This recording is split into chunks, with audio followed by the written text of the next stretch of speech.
Playing areas on concert bass drum. Playing dead center in the middle gives you a thumpy sound. Very, very good for concert marches. Slightly off center gives you a little less fundamental and a little more overtones. A little bit boomier sound. And the very, very edge is hardly any fundamental at all. It's really good for quiet playing when you don't want a lot of extra boom creeping into the ensemble. Strokes. As in mallets and timpani, we're just going to talk about two types of strokes. The first is a full stroke.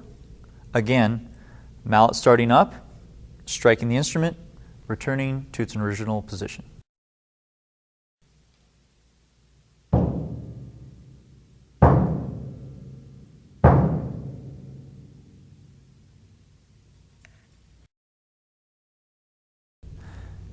The next stroke is the legato stroke. Same definition. Mallet starts up, strikes the instrument, and is lifted beyond the point where it originated.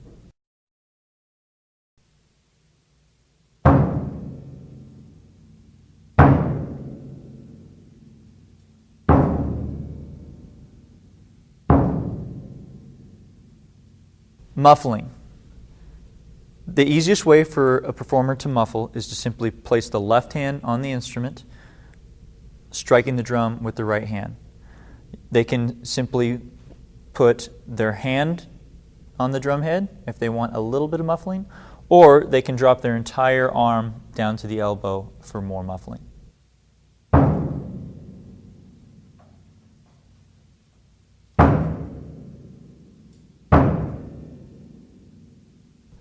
If the performer or conductor feels that the bass drum is still ringing too much and needs more muffling, you can bring a chair, set it next to the instrument, place your leg on it, and also add your knee to the drum as well. Arm plus leg.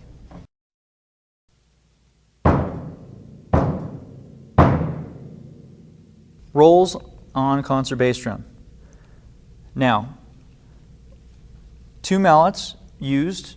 Oftentimes, manufacturers build mallets specifically designed for rolls. They're a little bit smaller, a little bit easier for students to play single-stroke rolls. Rolls are single-stroked, just like timpani, not double-stroked. You can practice rolls both with a struck release and without.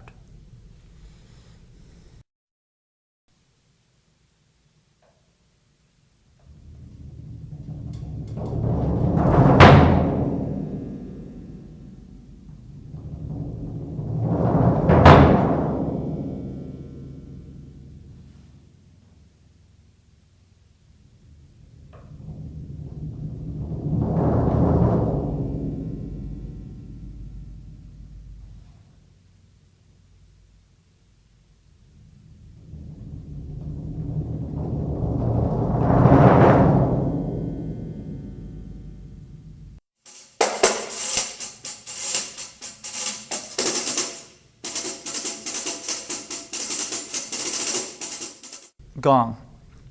Striking the gong. One of the most important things about striking the gong actually occurs before you strike it. It's important, when possible, to prep the gong before hitting it. Simply bump the instrument. I usually do it in a circular fashion, just to get it vibrating a little bit. That way, when you strike the instrument, it speaks immediately and has a nice warm sound.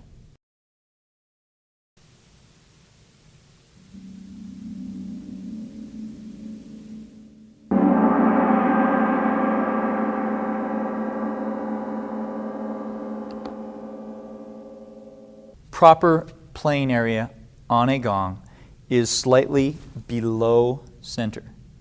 It is very important not to strike the gong in the middle.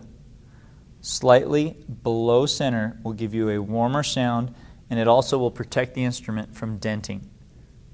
Slightly below center.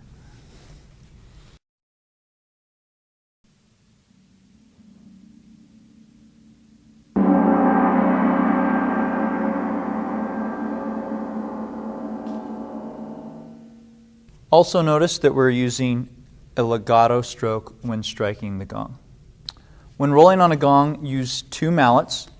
Make sure they're both gong mallets. Oftentimes people only have 1 gong mallet and they use a bass drum mallet. You run the risk of damaging your instrument.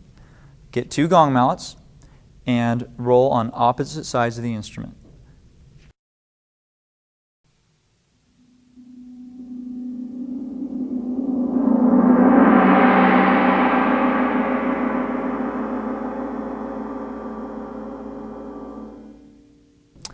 As in performing on a bass drum, that can be practiced both with a release or with a struck release. Choking a gong. Whether you are striking and immediately choking, or if you're playing a roll that needs to suddenly stop, there's a subito piano, something like that, the student must really put as much of their body on the gong as possible. The bigger the gong, the more of the surface area needs to touch the instrument in order to get the sound to cut off.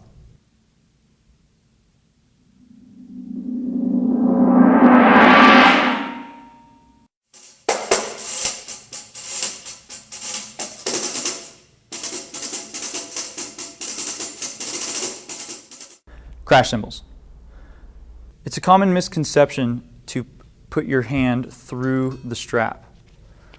This is a technique that is unique to marching band situations.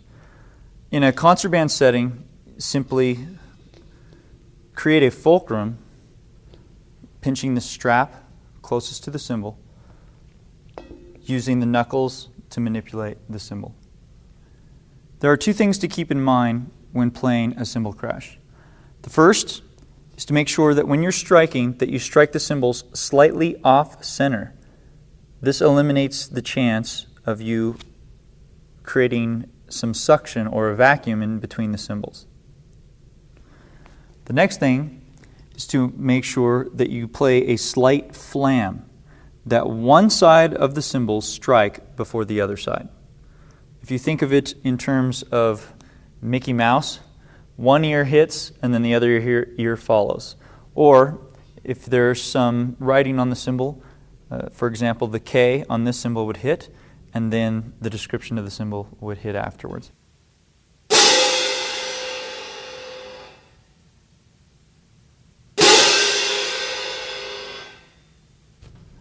A good way to practice creating that flam and getting a nice crash and not creating suction is to actually, on a carpeted floor, take one cymbal and have the student practice on the carpet. For softer crashes, simply reduce the amount of space between the cymbals, and again, make sure that you're playing with the cymbals slightly off center.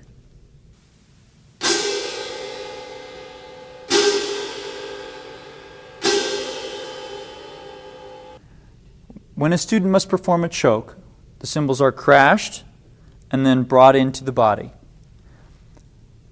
Do not bring the cymbals in too quickly or the sound will be so short that you won't get enough body out of the cymbal crash.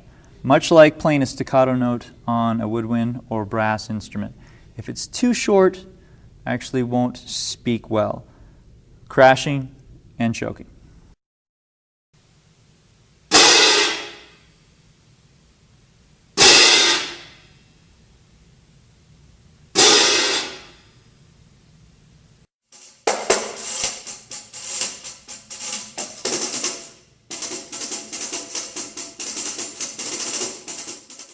When performing a suspended cymbal, the performer should adjust the height to approximately waist high. Performers should use yarn mallets on a suspended cymbal. Avoid using timpani mallets whenever possible. Rolls should be performed on the outer edge of the cymbal. Rolls should be practiced crescendoed, released without a choke, and crescendoed with your sound choked on the release. When performing a suspended cymbal roll, the performer should begin by rolling quickly and as volume increases, slow their stick speed. When performing a cymbal crash on a suspended cymbal, a performer can use mallets struck simultaneously on the edges of the cymbal, or can be performed with a single snare drum stick